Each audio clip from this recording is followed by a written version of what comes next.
So we're going to end up in as Doug sort of said and as Tom sort of said, in some ways in a similar place, arguing for some middle ground between 0 and 100 or nothing and something, but we're going to get there in very different ways, looking at the issues from different perspectives.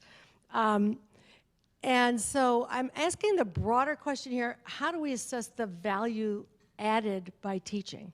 And I'm taking it for a moment out of the question of how do you use a specific value-added metric, but I'm going to put it back into that question in just a moment. Go ahead to the next slide. Oh, I guess I can do that because I have this little guy here. Okay, so let's all start with the framework that value-added methods have been a huge boon to educational research.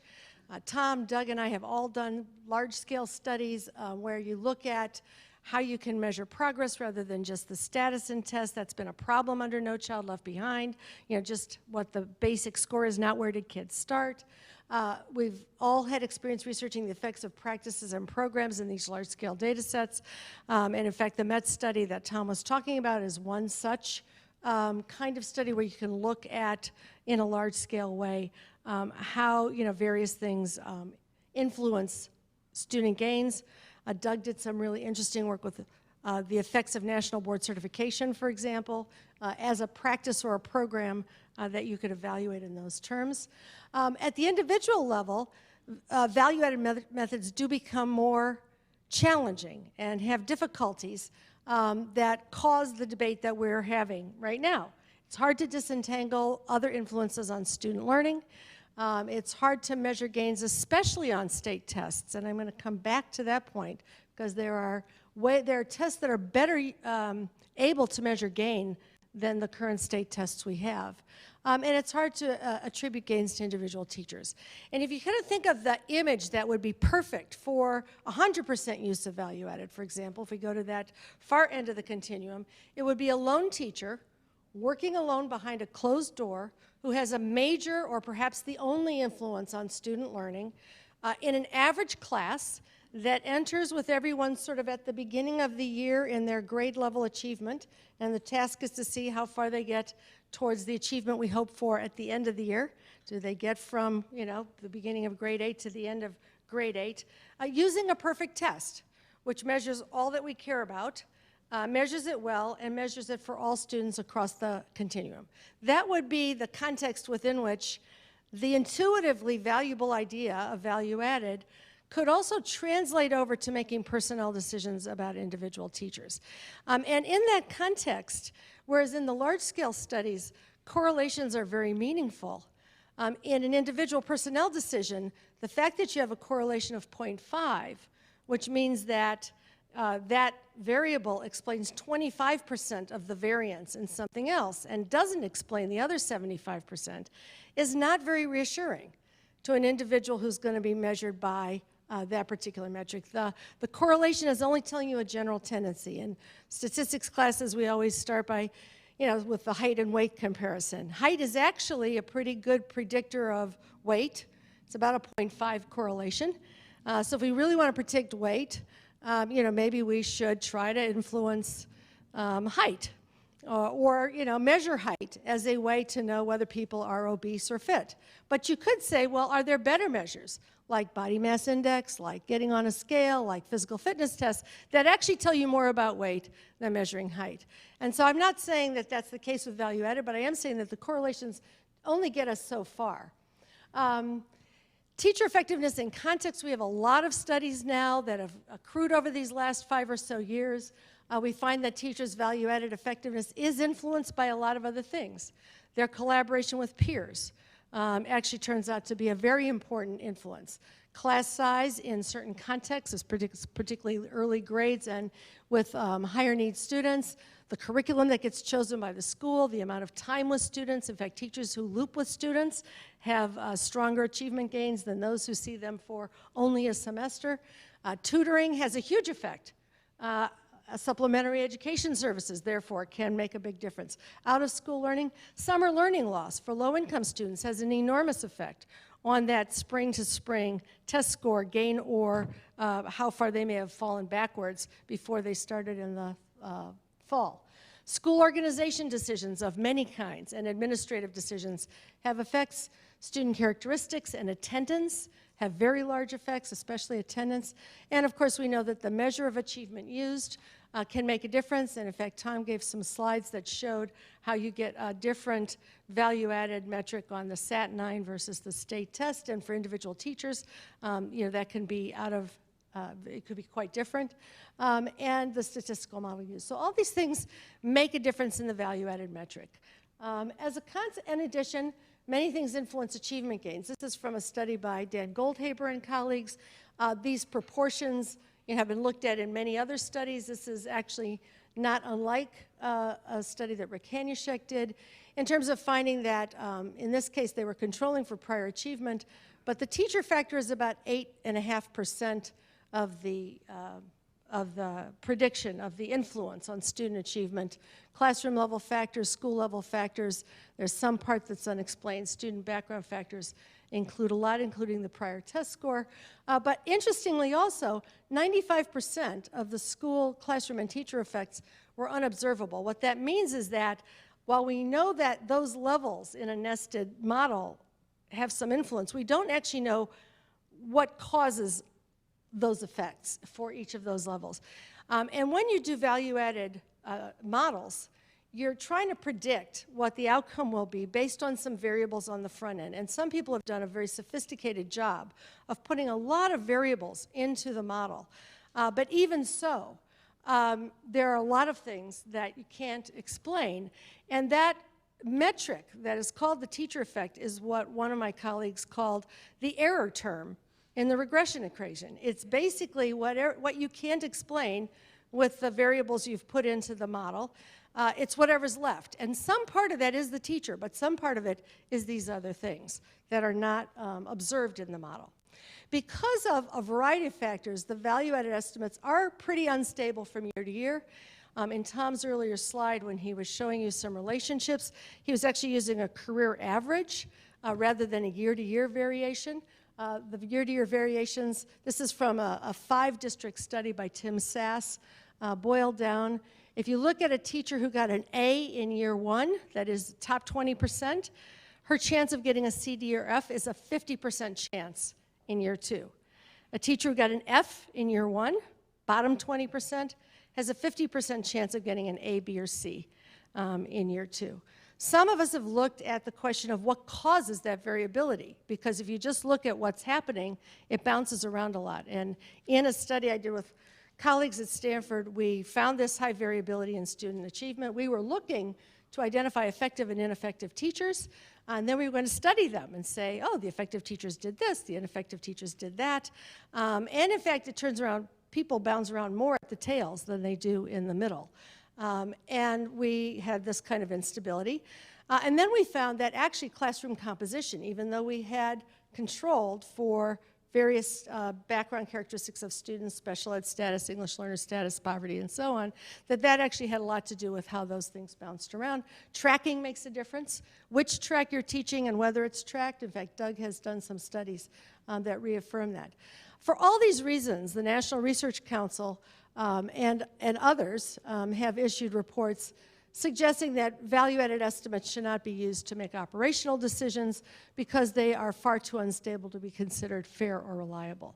But that's not to say that there's no rationale or logic conceptually for including student learning growth and gains in our consideration of who effective teachers are, because it makes sense that we know that some teachers enable kids to grow and gain more. But there are questions about how you get that information in a productive way. And I think Doug's suggestions about how you may look for signaling of various kinds and screening may help us think about how to use it. Here's a case where teachers measured effectiveness from that study varied quite widely. In year 1, she was in the bottom decile. In year 2, she was in the top decile of effectiveness. We said, oh, we definitely want to study her as ineffective. And then we got the next data and we said, oh, we would definitely want to study her as effective. And then we said, wait a minute, it's the same person teaching in the same high school, the same course, not a beginning teacher with all these controls. But in year 1, 60% of her kids were English learners. In year 2, 5% were English learners. And that change in the classroom composition had a lot to do with what happened. Here's the real kicker. The federal government, in No Child Left Behind, put a law in place that prevented the use of tests like the SAT-9 for state accountability. That law says that you can only measure the grade level. Our tests are only grade level measures. So if you have grade level tests, can they measure growth for students? And in fact, that's not going to change with the new tests under Park and Smarter Balance because the law has not changed. So you've got your tested content, which is a small amount of the total curriculum in that grade level. So there's that, but it also means it's not measuring where the kids are anywhere else along the continuum. Now, if all your kids pretty much fall in that band, you will get some assessment. But here's a school that I work with, happen to have this data in my computer, entering ninth graders, reading scores, fewer than 10% of the kids were reading on grade level. 90% were reading anywhere between kindergarten and 12th grade. So the only kids who could be measured on the grade level standards tests in terms of their gains are those that are circled in that one place. And that creates the problem for English language learners, for example, who are new, but also for kids who are at the top. In New York City, Carolyn Abbott was identified as the worst 8th grade math teacher based on value-added measures. Carolyn taught a 7th and 8th grade class. In 7th grade, she had them scoring at the 98th percentile on this New York State test. So right up at the top, very little gain to be had, right?